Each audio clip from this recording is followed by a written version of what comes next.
Hello students, welcome to winning quest online classes. आज हम basically जो हिस्ट्री की बात करेंगे, क्योंकि हम लोगों ने डिसाइड किया था जो हिस्ट्री है वो हम सेकंड बुक से रिवीजन करना स्टार्ट करेंगे। फर्स्ट बुक हम बाद में करेंगे क्योंकि उसकी वेटेज थोड़ी कम है।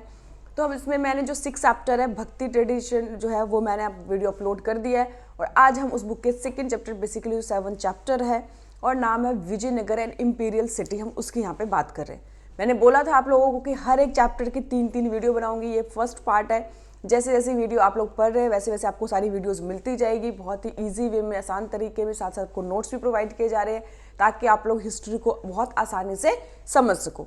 तो चलिए हम स्टार्ट करते हैं। पार्ट 1 है हमारे जो चैप्टर है। हम सबसे पहले बात करते हैं विजयनगर कि विजय नाम से ही समझ में आ रहा है, विजय यानी कि जीत का शहर। जैसे हिस्ट्री में अगर इंग्लिश में कहे तो हम बेसिकली कहते हैं कि सिटी ऑफ विक्ट्री। ये जो विजयनगर है, इस सिटी का भी नाम है और ये इस एम्पायर का भी नाम है। और इस सिटी को बेसिकली 14th सेंचुरी में फाउंड किया गया था 2 भाइयों के द्वारा, हरिहर और बुक्का, जिन्होंने 1336 में यानी कि 1336 सेंचुरी में इसको बेसिकली स्टैब्लिश किया था।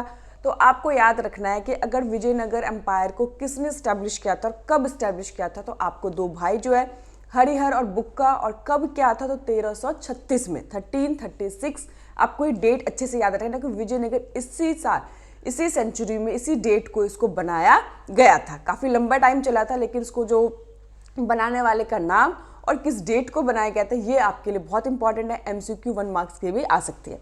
उसके बाद हम बात करें इसको, तो ये एम्पायर जो है स्ट्रेच है कहाँ से, यानी कि from the river of Krishna in the north में जो कृष्णा नदी है वहाँ से लेकर साउथ में एक्सट्रीम जो पेनिनसुला है वहाँ तक ये फैला हुआ है।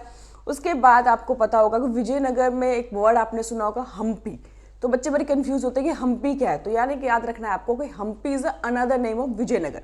विजयनगर को ही हम्पी के नाम से भी जाना जाता है बेसिकली।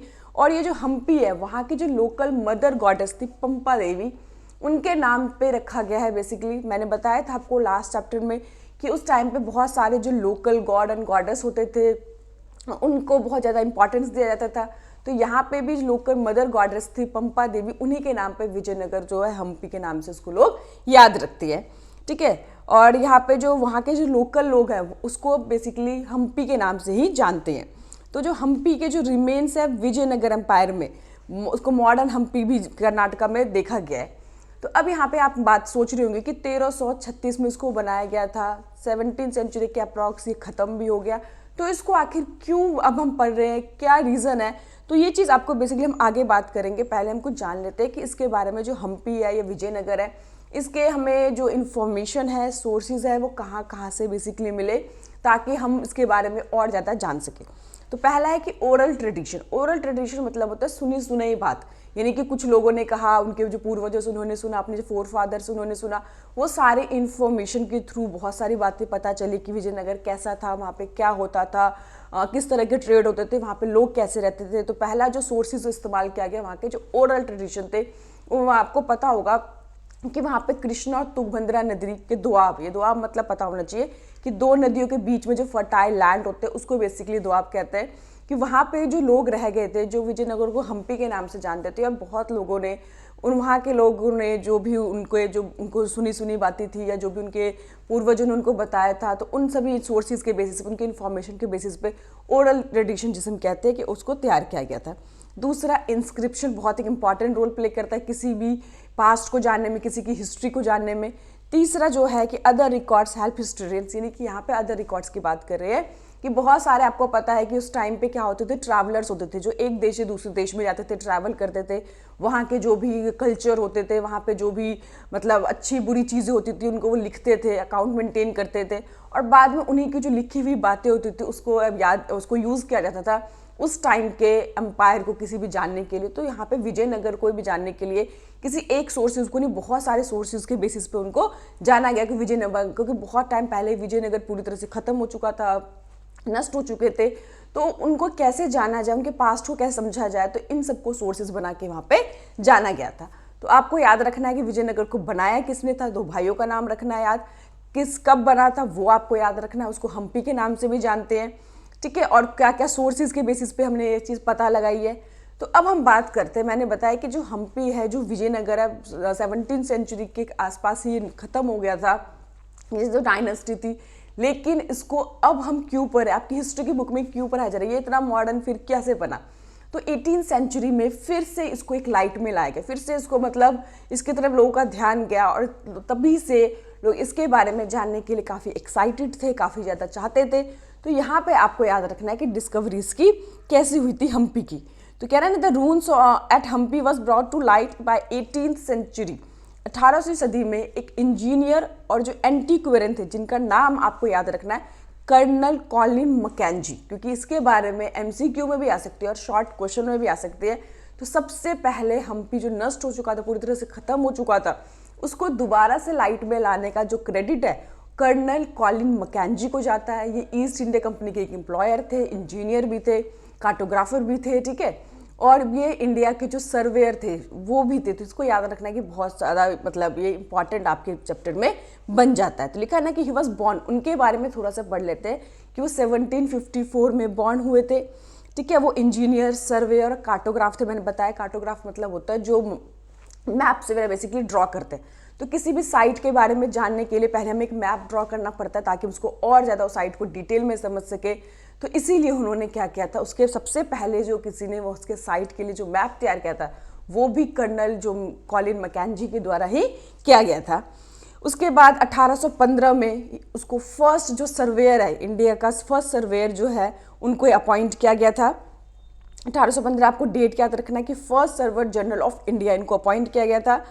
और इन्होंने बहुत सारे जो हिस्टोरिकल साइट्स हैं उन सब के बारे में इन्होंने बहुत कुछ पता लगा के दिया, बहुत कुछ उन्होंने इनकी इन्फॉर्मेशन को उन्होंने कलेक्ट किया, ठीक है। तो अब यहाँ पे आपको याद रखना है कि इन्होंने सबसे बेसिकली कहा कि अगर हमें जो उनके जो किसी भी एम्पायर के पास्ट को, उनके ट्रेडिशन को, उनके कल्चर को, उनके जो लोगों के जो हैबिट्स है, अगर उनको समझ ले हम, तो हमें यहाँ पे गवर्न करना, रूल करना हमारे लिए और ईजी हो जाएगा।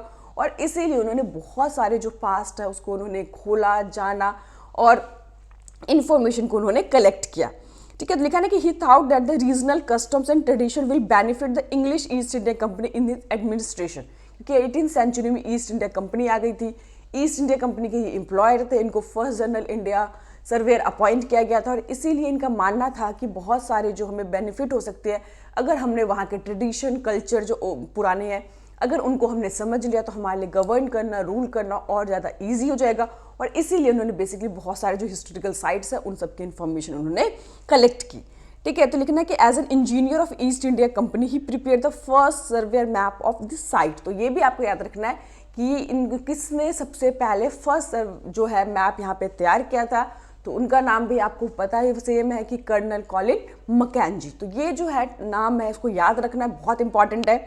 उसके बाद हम बात करते हैं कि आखिर उन्होंने, जब हमने कुछ भी डिसाइड कर लिया कि हमें यहाँ पे काम करना है, काम कहीं से तो स्टार्ट करना पड़ेगा, तो सबसे पहले इन्होंने इन्फॉर्मेशन कलेक्ट करने के लिए जो सबसे पहले वहाँ पे 2 टेम्पल थे, विरूपाक्ष टेम्पल और पंपा देवी। मैंने बताया था ना जो विजयनगर एम्पायर था बेसिकली पंपा देवी के नाम पे ही रखा गया था, हम्पी के नाम से जिसे लोग जानते हैं, वहाँ के जो लोग हैं उसको हम्पी के नाम से ही याद करते हैं। तो वहाँ पर गए, वहाँ के जो प्रीस्ट थे, पुजारी थे, उन लोगों से उन्होंने बातचीत की कि उन्होंने क्या क्या इनके बारे में सुना है, क्या जानते हैं, और उनके जो मेमोरीज थी, जो भी उन्होंने सुनी थी, उनके बेसिस पर उन्होंने इन्फॉर्मेशन कलेक्ट करना स्टार्ट कर दिया। तो पहला उन्होंने जो इन्फॉर्मेशन स्टार्ट किया था वो यहीं से उन्होंने स्टार्ट किया था। उसके बाद यहाँ पे ध्यान से देखो लिखा है ना कि सब्सिक्वेंटली कि 1856 में जो photographer began to record the monuments, बहुत सारे जो मॉन्यूमेंट्स थे उन सब के रिकॉर्ड बनाने स्टार्ट करें, क्योंकि आपको किसी चीज़ के बारे में जानना तो वहाँ के जो इंस्क्रिप्शन होते हैं, मॉन्यूमेंट्स होते हैं, वहाँ के जो लोग होते हैं जो बचे हुए जिनकी मेमोरीज में थी, तो ये सभी चीज़ों को कलेक्ट करना बहुत इंपॉर्टेंट है ताकि हम डिटेल में वहाँ की बातों को समझ सके, वहाँ के कल्चर को, ट्रेडिशन को समझ सके। तो लिखा है कि एज एन अर्ली 1833 में वहाँ पे बहुत सारे जो इंस्क्रिप्शन थे उसको कलेक्ट किया गया, वहाँ पे दूसरे जो टेम्पल थे वो सब चीज़ों को पता लगाया गया। और साथ ही साथ मैंने बताया था कि पहले क्या होता था कि हर एक कंट्री से दूसरे कंट्री में जो थे ट्रैवलर्स आते थे। अपने 5th चैप्टर अभी तक कोर्स से डिलीट हो चुका है, जो इबन बतूता थे, बर्नियर थे, अलबरूनी थे, ये सब क्या करते थे, इस तरह के बहुत ज़्यादा ट्रैवलर्स थे जो दूसरे दूसरे देश में, दूसरे दूसरे एम्पायर में जाते थे, वहाँ पे रहते थे, टाइम स्पेंड करते थे, वहाँ के कल्चर, वहाँ पे जो ट्रेड होता था, वहाँ पे किस तरह से मतलब रूल करते थे रूलर, उन सभी के बारे में वो अपनी बुक में लिखते थे।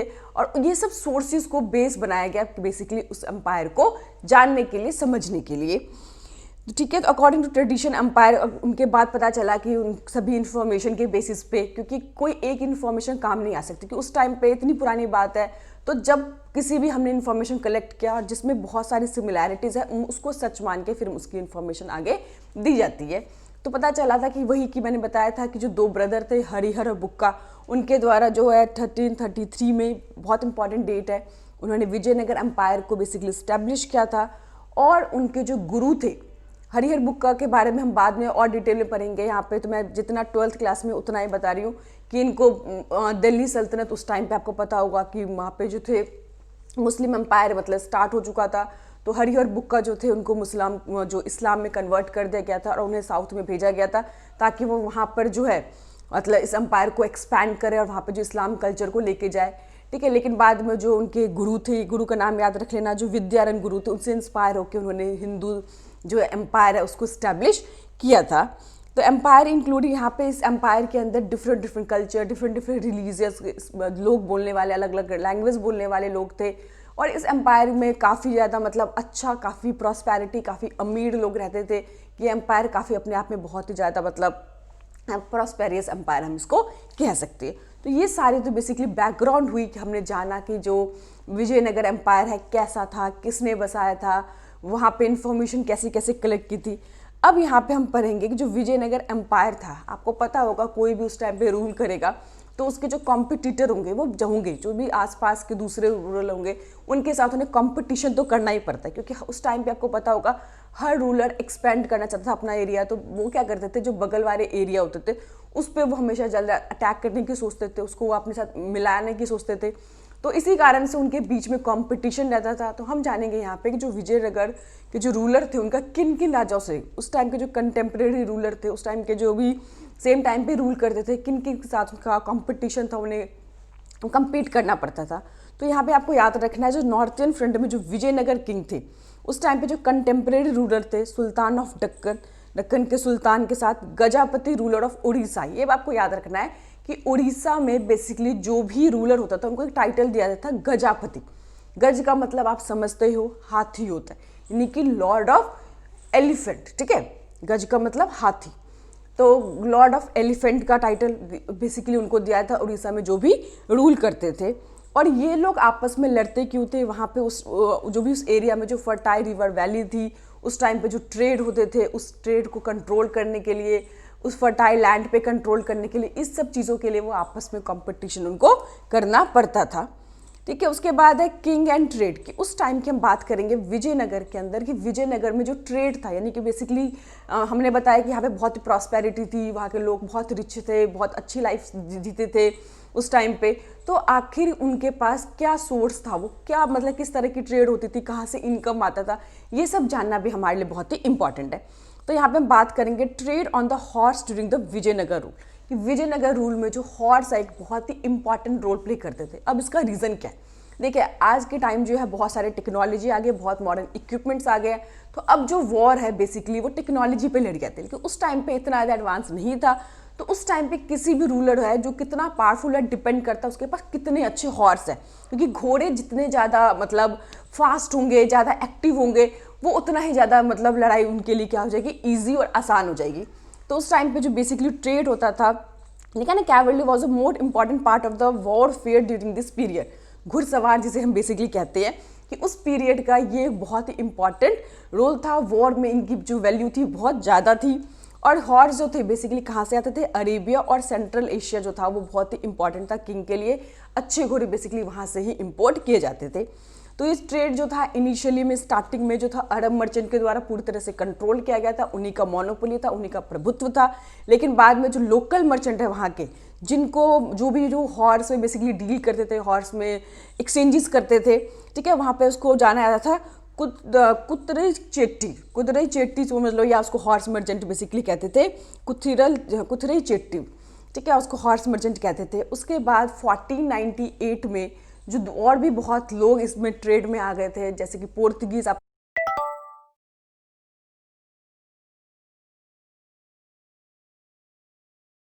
कहाँ से आता था, अरेबिया से आता था। और जो अरब के मर्चेंट थे स्टार्टिंग में उनकी मोनोपोली थी। बाद में एक नए प्लेयर आ गए थे, पोर्तुगीज जो तो भारत में आ गए थे वो भी ट्रेड करने के लिए। तो धीरे धीरे जो कंपटीशन था वो बढ़ता चला गया था।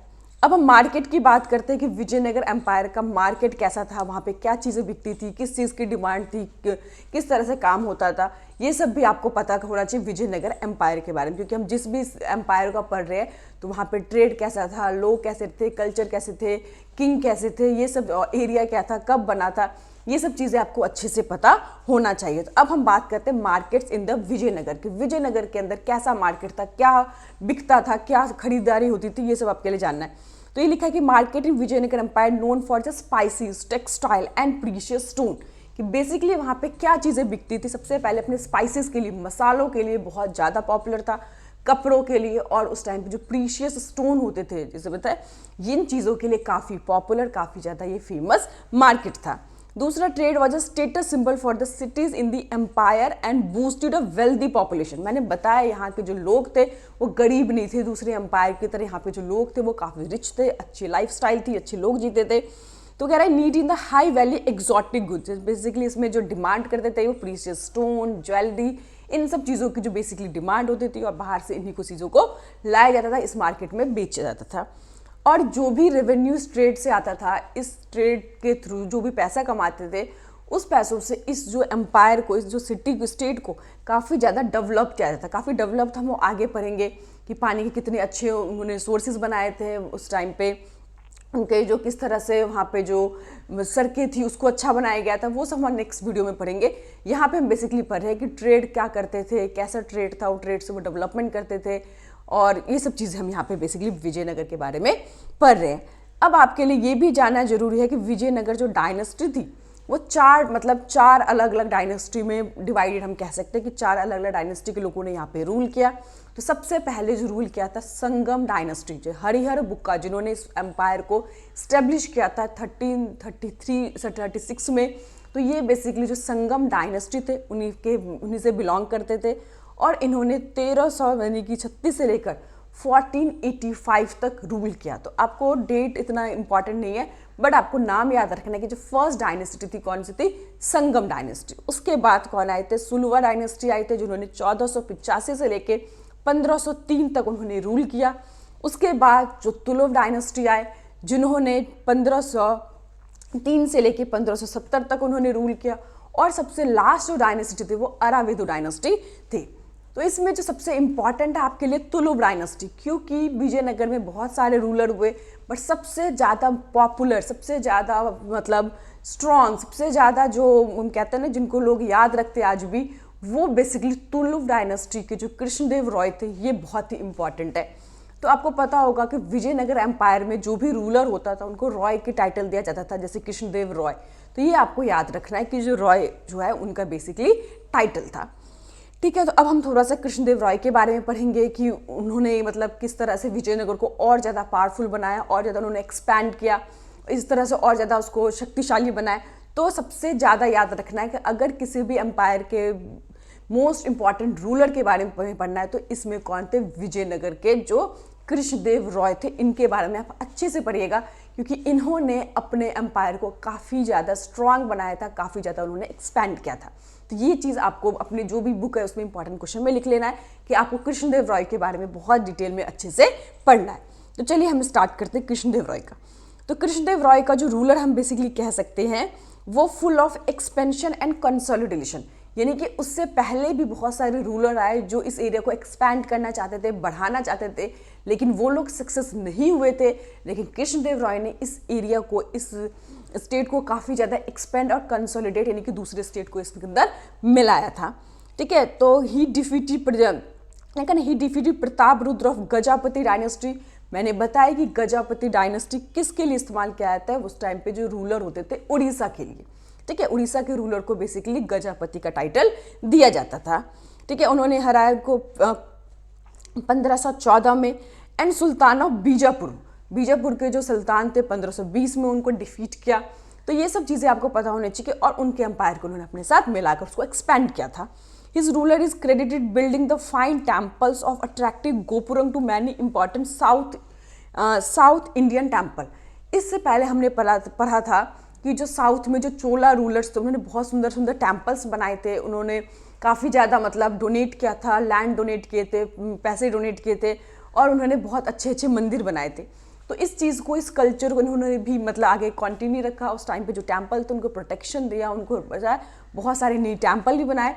और टेम्पल के गोपुरम जो है, उन्होंने बहुत सारे टेम्पल के, उसमें याद रखना, फॉर एग्जाम्पल लिखा है ना, गोपुरम ऑफ द वृंदेश्वरा टेम्पल है तंजावुर टेम्पल। तंजावुर के अंदर जो वृंदेश्वर टेम्पल था उसका जो गोपुरम था वो भी इनके द्वारा कंस्ट्रक्ट किया गया था।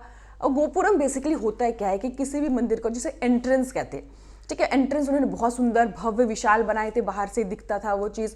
तो बहुत सारे टेम्पल का उन्होंने गोपुरम बनाने का जो क्रेडिट है वो इन्हीं को जाता है।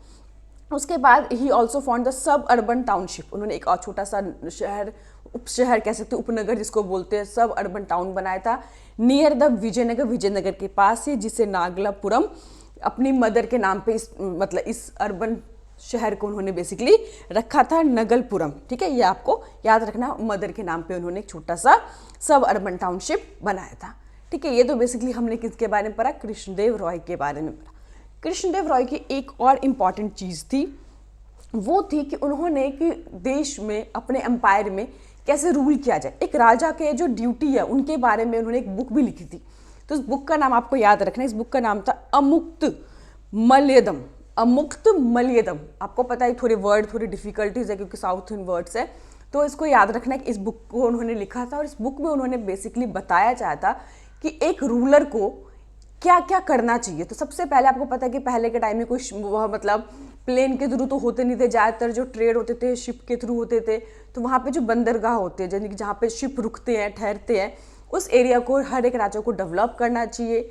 और उस टाइम पे बेसिकली मैंने बताया था कि तो बंदूक तो इतने आए नहीं थे, तो उस टाइम पे जो घोड़े होते थे, जो हाथी होते थे, इनको ही मतलब एक जगह से दूसरे का मतलब युद्ध में यूज़ किए जाते थे। तो इनको बेसिकली अच्छे से जो भी इनके एक्सपोर्टर है, जो भी लेकर आ रहे हैं, उनके साथ, उनके जो ट्रेडर है उनके साथ उनका अच्छा रिलेशन होना चाहिए, ताकि जो अच्छे घोड़े या अच्छे हाथी है वो दूसरे राजाओं के पास ना जाए। मैंने बताया कि युद्ध में जीतने के लिए सबसे इंपॉर्टेंट क्या था कि जिस भी रूलर के पास अच्छे घोड़े होंगे, तेज़ फास्ट घोड़े होंगे, वो ज़्यादा मतलब शक्तिशाली होगा और युद्ध में उसकी जीत की जो पॉसिबिलिटी थी वो बढ़ जाती थी।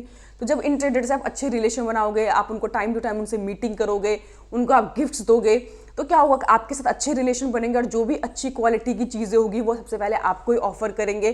तो ये उन्होंने कहा था। दूसरा कि हर एक रूलर को जो ट्रेड है उसको एक्सपैंड करना चाहिए, उसको में राजा को हेल्प करनी चाहिए, क्योंकि इस इनकम का जो सोर्स है बेसिकली जो ट्रेड होता है, व्यापार जिसे कहते हैं, वो होता है। क्योंकि जितना ज़्यादा आपका ट्रेड बढ़ेगा, जितना ज़्यादा आप बिजनेस करोगे, उससे ज़्यादा क्या होगा, उतना ही ज़्यादा वो रेवेन्यू आएगा स्टेट के पास, और उस इनकम के थ्रू जो भी एम्पायर है, जो भी स्टेट है, उसको और ज़्यादा डेवलप किया जा सकता है और नई नई फैसिलिटी हो जाती है।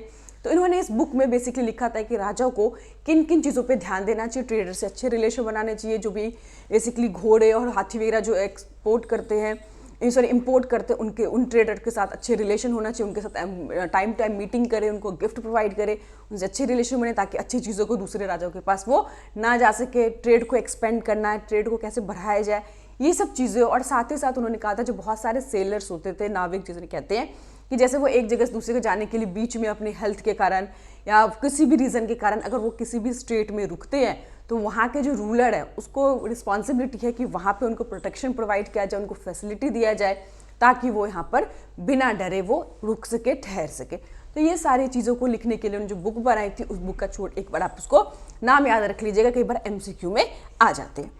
ठीक है, अब हम बात करते हैं कि जो कृष्णदेव रॉय, हमने पढ़ लिया कि काफ़ी ज़्यादा पॉपुलर थे, उन्होंने बीजापुर के सुल्तान को, उड़ीसा के गजपति को उन्होंने डिफीट किया, उन्होंने हराया। उससे पहले भी बहुत सारे रूलर ने कोशिश की थी बट वो सक्सेस नहीं हो पाए थे। इनके टाइम को बेसिकली हम एक्सपेंशन और कंसोलिडेशन का टाइम हम कह सकते हैं। लेकिन जो उनकी डेथ के बाद, कृष्णदेव रॉय की डेथ के बाद जो विजयनगर एम्पायर था वो थोड़ा वीक हो गया था। अब उसके पीछे रीज़न क्या थे वो हम यहाँ पे समझेंगे। तो condition of Vijayanagar after Krishnadev Roy, Krishnadev Roy के बाद जो वहाँ पे जो एम्पायर है वो क्यों थोड़ा कमज़ोर होता चला गया था, हम यहाँ पे इसको थोड़ा सा समझेंगे। तो यहाँ पे लिखा है ना, after the death of Krishnadev Roy 1529 में इनकी डेथ हो गई थी। याद रखना कि जो 1509 में बेसिकली ये रूलर इनके हाथ में आया था और 1529 में इनकी डेथ हो गई थी। तो his successor was faced problem by the rebellion Nayakas और मिलिट्री चीफ। तो तो ये हम पढ़ेंगे आगे कि विजयनगर में नायिका का क्या इंपॉर्टेंट रोल होता था, और उनके जो कई बार वो रिबिलियन यानी कि विद्रोह कर देते थे, अपने राजा के खिलाफ ही चले जाते थे। तो आगे जो सक्सेसर आए उनको इस तरह की जो दिक्कत है उनको सामना करना पड़ा। कृष्णदेव रॉय के टाइम में इस तरह से कोई रिबिलियन या कोई जो नायिकाज है उन्होंने कभी विरोध या विद्रोह नहीं करने की हिम्मत की थी, लेकिन उसके बाद जो सक्सेसर आए उनको इस तरह के जो प्रॉब्लम थे, चैलेंजेस थे, वो सब फेस करना पड़ा था। नेक्स्ट है कि 1542 में the control of empire came under the ruling Aravidu, यानी कि 1542 में आपने देखा अभी कि अलग अलग डायनेस्टी का हमने पीरियड पढ़ा था कि 1542 के अराउंड यहाँ पे दूसरे जो डायनेस्टी के लोग थे, दूसरे लोगों के हाथों में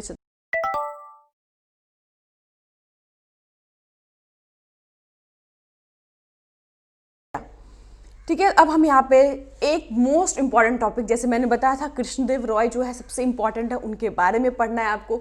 उसी तरह से एक और मोस्ट इंपॉर्टेंट टॉपिक है यहाँ पे जो बैटल ऑफ राक्षसी तांगड़ी, ठीक है, राक्षसी तांगड़ी या उसको बैटल ऑफ तालीकोटा के नाम से भी जानते हैं। तो ये जो बैटल था विजयनगर एम्पायर के लिए बहुत इंपॉर्टेंट था, क्योंकि इसी बैटल में के कारण, इसी युद्ध के कारण विजयनगर एम्पायर जो था वो पूरी तरह से खत्म हो गया था। तो ये आपको यहाँ पे अच्छे से समझना है। तो कह रहा है ना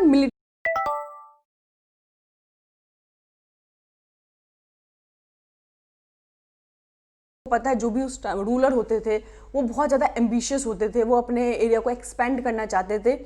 तो जैसे कि कृष्णदेव रॉय ने भी किया था। तो उस टाइम पे यह था कि धीरे धीरे हुआ क्या कि जो 1565 में, ठीक है, जो तालीकोटा का जो वॉर था, इसमें जो किसने लीड किया था, जो रामा रॉय थे, chief minister of Vijayanagar, Vijayanagar के बेसिकली चीफ मिनिस्टर थे। The army of Vijayanagar defeated by the combined army, यानी कि एक साथ 3 रूलर ने, यहाँ पे याद रखना कौन कौन से 3 रूलर थे, बीजापुर, अहमदनगर और गोलकुंडा, इन तीनों राजाओं ने एक साथ मिलकर विजयनगर के एम्पायर पे अटैक किया था, कंबाइंड आर्मी। और जिसके कारण 1565 में जो उस टाइम के जो चीफ मिनिस्टर थे, समझ लो विजयनगर के, वो बहुत बुरी तरह से हार गए थे, खत्म हो गए थे उनके एम्पायर। और उसके बाद क्या ना, after the defeat of Aravidu dynasty, इसमें बुरी तरह से हार गए थे और उन्होंने साउथ से बेसिकली वहाँ से वो हटते चले गए। और अब उन्होंने जो रूल करना, जो बेसिकली उनका फोकस था वो कहाँ पे चले गए, वो ईस्ट में चले गए, ठीक है। जो साउथ में पूरी तरह से उन्हें हारने के बाद उन्होंने उनकी डायनेस्टी खत्म तो नहीं हुई, लेकिन अब उनका जो फोकस था बेसिकली रूल का जो एरिया था वो थोड़ा चेंज हो गया था। अब वो कहाँ पे चले गए थे, focus to the east and rule from the Penukonda later from the Chandragiri near Tirupati, यानी कि इसके आसपास उन्होंने कुछ टाइम तक रूल किया। 17वीं सेंचुरी के एंड तक इनकी डायनेस्टी पूरी तरह से खत्म हो गई थी। तो ये आपको याद रखना है। जो तालीकोटा का वॉर था ये बहुत इंपॉर्टेंट था, क्योंकि विजयनगर एम्पायर को किसी ने खत्म किया था, बर्बाद करने के लिए रिस्पॉन्सिबल थे। तो ये तालीकोटा का वॉर था, बैटल था, जिसमें 3 राजा बीजापुर, अहमदनगर और गोलकुंडा के राजाओं ने एक साथ कंबाइन होकर किसी एक पे अटैक करेंगे तो एक के लिए क्या होगा, जीतना मुश्किल हो जाएगा। और वही विजयनगर के एम्पायर के साथ हुआ और वो पूरी तरह से हार गए थे, ठीक है। अब हम बात करते हैं relation with the sultan and the Roy. मैंने आपको बताया कि विजयनगर एम्पायर के जो भी रूलर होते थे उन्हें रॉय का टाइटल दिया जाता था, और यहाँ पे सुल्तान के साथ उनके कैसे रिलेशन थे हम वो बात करेंगे। तो ऐसा नहीं था कि स्टार्टिंग से ही उनके रिलेशन हॉस्टाइल थे, खराब थे। कई बार देखा गया है कि एक दूसरे को उन्होंने सपोर्ट भी किया है, जैसे कि कृष्णदेव रॉय के डेथ के बाद उनके सक्सेसर के लिए जब लड़ाई हुई तो उसके अंदर जो बीजापुर के जो सुल्तान थे उन्होंने इंटरवेंट भी किया था, हस्तक्षेप भी किया था सक्सेसर के लिए। लेकिन आपको पता है कि कुछ एक बार ऐसी सिचुएशन हुई कि फिर इन तीनों ने मिलकर उस पर अटैक क्यों किया था, ये जानना भी आपके लिए ज़रूरी है। अब यहाँ पे ध्यान देखना कि एक एडवेंचरस पॉलिसी थी किनकी, रामा रॉय की, जो उस टाइम पे चीफ मिनिस्टर थे।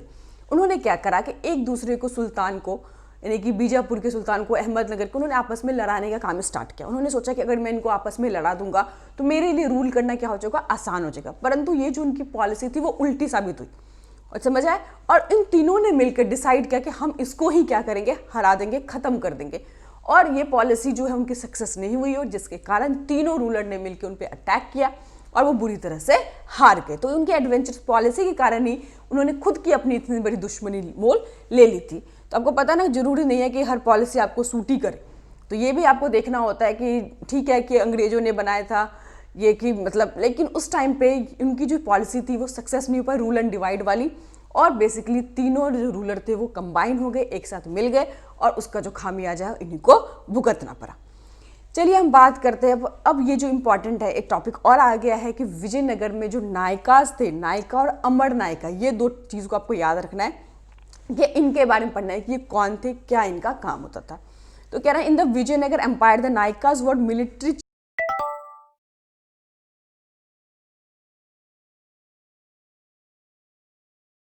नायिकाज थे वो मिलिट्री चीफ के लिए यूज़ किया जाता था। इनका फोर्ट पे पूरी तरह से कंट्रोल होता था और जो इनके सपोर्टर्स होते थे उनके पास अच्छे खासे हथियार होते थे, ये आपको याद रखना। और ही कह रहा है कि दीज चीफ ऑफन मूव, और इनके जो चीफ होते थे वो एक जगह से दूसरी जगह ट्रैवल करते थे, जो भी फर्टाइल लैंड होती थी उस वहाँ पे बसने के लिए। और इन कामों में उनको जो पीजेंट होते थे, किसान होते थे, क्योंकि किसान जो होते हैं उन्हीं को लैंड के बारे में अच्छी इन्फॉर्मेशन होती है, तो किसान क्या करते थे, उनकी मदद करते थे, बताते थे कौन सा लाइन फर्टाइल है, वहाँ पे वो लोग बस जाते थे। ठीक है, उसके बाद जो नायिकाज थे बेसिकली वो तेलुगु और कन्नड़ बोलते थे। Many Nayakas under the control of the king of Vijayanagara, ज़्यादातर जो नायिकाज थे विजयनगर के जो रूलर होते थे, राजा होते थे, उनके कंट्रोल में होते थे। बट कई बार अभी पीछे देखा था ना, कृष्णदेव राय के बाद जो नायिकाज थे उन्होंने कई बार रिबिल करना स्टार्ट कर दिया था, विरोध करना स्टार्ट कर थे, तब उन्हें क्या करना पड़ता था, राजा के द्वारा उन पर मिलिट्री एक्शन लिए जाते थे और उसको कंट्रोल किया जाता था। तो आपको नायिकाज पता होना चाहिए बेसिकली कौन थे, ये मिलिट्री चीफ होते थे और ये ट्रैवल करते थे एक जगह से दूसरी जगह पे फर्टाइल लैंड को ढूंढने के लिए, ताकि वहाँ पे वो रह सके। और इस काम में उनकी हेल्प कौन करते थे, पीजेंट यानी कि किसान लोग करते थे। और इनको कौन कौन सी लैंग्वेज बोलनी आती थी, तो तेलुगु और कन्नड़ ये बेसिकली बोलते थे। और ये लोग जो थे, जो विजयनगर के एम्पायर थे, रूलर होते थे, उनके कंट्रोल में रहते थे।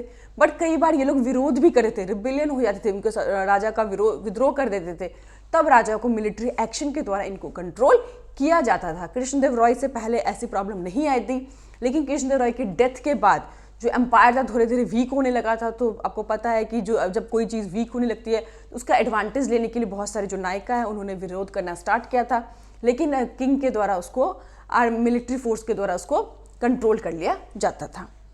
ठीक है, अब हम पढ़ेंगे अमर नायक का सिस्टम क्या था। नायक का सिस्टम आई होप आप सबको समझ में आ गया होगा। अब ये जो अमर नायक सिस्टम है ये क्या था, क्योंकि एक बार डिफरेंस आया था, व्हाट इज द नायिका एंड अमर नायक सिस्टम में डिफरेंस क्या है, तो वो मिलिट्री चीफ होते थे, याद रखना है। तो अमर नायक बेसिकली क्या था, ये पॉलिटिकल कहते हैं ना, पॉलिटिकल इनोवेशन था विजयनगर एम्पायर का। बट कुछ लोगों का मानना था कुछ नई चीज़ें नहीं थी, बल्कि उस टाइम पे जो दिल्ली सल्तनत थे वहाँ पे इक्ता सिस्टम चल रहा था। कहते हैं इक्ता सिस्टम से ही काफ़ी वो इंस्पायर्ड थे। तो अब आपके दिमाग में आ रहा होगा ये इक्ता सिस्टम क्या है, तो चलिए पहले थोड़ा सा इसको समझते हैं कि इक्ता सिस्टम है क्या। इक्ता सिस्टम क्या होता था, जैसे कि एक राजा है, उसका एम्पायर बहुत बड़ा होता था, बहुत एरिया उसके पास होते थे, बहुत सारे एरिया पे उसका पावर होता था। तो वो क्या करता था, सभी पूरे एक जगह पे तो कंट्रोल नहीं कर सकता था, वो पूरे एरिया को छोटे छोटे एरियाज में डिवाइड करता था। उस एरिया में पर्टिकुलर पर्सन को अपॉइंट कर देता था कि उस एरिया में जितने भी रेवेन्यू होंगे, लैंड रेवेन्यू होंगे, उन सभी को वो कलेक्ट करेगा। ठीक है, और उसके बाद वो क्या करता था, उस पर उनकी पावर होती थी, कंट्रोल होती थी। उन पैसों से उसको जो भी घोड़े रखने होते थे, हाथी रखने, तो उनके मेंटेनेंस पे खर्च करता था। पर्टिकुलर एक अमाउंट वो क्या करता था, जो भी विलेज, जो भी स्टेट की डेवलपमेंट होती थी, जैसे इरिगेशन हो गया, पानी के लिए, सड़क के लिए, उनके डेवलपमेंट के लिए करते थे। एक पर्टिकुलर अमाउंट क्या करते थे, राजा को वो गिफ्ट के रूप में देते थे। एनुअली वो राजा के पास अपने लॉयल्टी को शो करने के लिए प्रेजेंट होते थे, बहुत सारे गिफ्ट्स देते थे। तो ये सिस्टम इक्ता सिस्टम था। तो कहते हैं उन्हीं से इंस्पायर होके यहाँ पे भी पॉलिटिकल चीज़ों को कैसे एडमिनिस्ट्रेट किया जाए उन्होंने यहाँ पे बनाया था। तो कह रहा है इसमें कि मोस्ट सिस्टम कहाँ से लिया था, इक्ता सिस्टम, जो बेसिकली दिल्ली सुल्तनत उस टाइम पे फॉलो कर रहे थे। तो जो अमर नायिका थे ये मिलिट्री कमांडर थे। They were given territory by the govern by the race, यानी कि जो भी उस टाइम के जो रूलर होते थे, जो भी उनके टेरिटरी में आते थे, वो पर्टिकुलर एक एरिया उनको देते थे कि वो यहाँ पर क्या करेंगे, उसको देखभाल करेंगे। There duty was collected tax, उनका मेन काम क्या होता था, तो उस एरिया के टैक्स को कलेक्ट करना। जो पीजेंट्स हो गए, आर्ट क्राफ्टमैन हो गए, ट्रेडर्स हो गए, उन सभी लोगों से जो भी टैक्सेस होते थे वो कलेक्ट करते थे। उस टैक्सेस का एक पर्टिकुलर जो पार्ट है वो अपने पर्सनल यूज़ के लिए, जैसे कि उस टाइम पे जो भी हॉर्सेस है, एलिफेंट है, उनके मेंटेनेंस के लिए उनको अपने पास रखने पड़ते थे। उसके बाद रेवेन्यू का कुछ एक पार्ट जो होता था, उस टाइम पे जो टेम्पल होते, इरिगेशन वर्क होते थे, उन सब के लिए वो डोनेट करते थे। ठीक है, they send tribute to king annually and personally appear in the royal court with gifts and express their loyalty. मैंने बताया कि एनुअली ये क्या करते थे कि अपनी लॉयल्टी को प्रेजेंट करने के लिए बहुत सारे गिफ्ट, बहुत सारे पैसे उनको राजा को देते थे, ताकि राजा उनसे खुश हो और कॉन्टीन्यूसली उनको उस एरिया में रूल करने दिया जाए। तो king asserted their control by them transferring from, तो किंग कई बार देखते थे कि वो ज़्यादा ही पावरफुल ना हो जाए, इसीलिए वो क्या करते थे कि टाइम टू टाइम उनका एरिया वो रोटेट करते थे, यानी कि एक एरिया से निकाल के दूसरे एरिया में उनको शिफ्ट कर दिया, ताकि वो अपने एरिया में कोई ज़्यादा एक्सप्लॉइटेशन या बहुत ज़्यादा करप्शन करना स्टार्ट ना कर दे। तो ये टाइम टू टाइम उनके एरियाज़ क्या करते थे, वो चेंज करते रहते, ताकि और किंग का जो उन पर कंट्रोल भी इस तरह से बना रहता था। तो क्या in course of time they establish, कई बार उन्होंने क्या करा, मैंने बताया कि ये सब बेसिकली कृष्णदेव रॉय के बाद की बात है कि उस टाइम पे जो एम्पायर था थोड़ा थोड़ा वीक होना स्टार्ट हो गया था। तो कई सारे जो अमर नायिका है उन्होंने अपने आप की जो इंडिपेंडेंट एम्पायर भी उन्होंने स्टैब्लिश कर ली थी, किंगडम उन्होंने बसा लिया था। This was one of the cause of weakening and decline of the Vijayanagara empire. तो ये एक बहुत बड़ा रीज़न था विजयनगर एम्पायर को डिक्लाइन और कमज़ोर होने का, क्योंकि बहुत सारे जो अमर नायिका थे उन्होंने क्या करा था, इंडिपेंडेंट जो किंगडम था, यानी कि जो भी एरिया उनको दिया गया था वहाँ का उन्होंने अपने आप को उन्होंने रूलर ही बना लिया था उस एरिया के अपने आप को। तो ये सब दिक्कतों का सामना बेसिकली करना पड़ा था। और जब अपने ही लोगों के साथ आपको लड़ना पड़े तो उसका जो एडवांटेज है वो दूसरे के जो रूलर है, आपके जो कॉम्पिटिटर हैं, वो उसका एडवांटेज लेते हैं, और जिसके कारण ये सब चीज़ें कारण विजयनगर जो एम्पायर है काफ़ी कमज़ोर और अपनी जो प्रॉस्पेरिटी, अपनी जो एक स्ट्रेंथ थी उसको वो खोने लग गया था। तो आज हम बेसिकली यहीं तक करेंगे, बाकी का जो हमारा 2 पोर्शन में और वीडियोस आएंगे ताकि आपको सारे चैप्टर अच्छे समझ में आ जाए।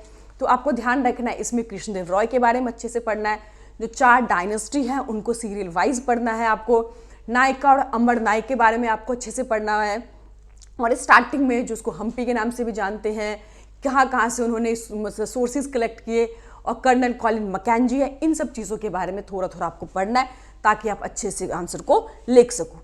आई होप आप सबको समझ में आ गया होगा। आप लोग मुझे कमेंट करके बताएं कि अगर आपको अच्छा लग रहा होगा, ईजी लग रहा होगा, तो इस तरह से आपको कॉन्टिन्यूसली आपको सारे चैप्टर्स की वीडियो आपको मिलती रहेगी। Thank you.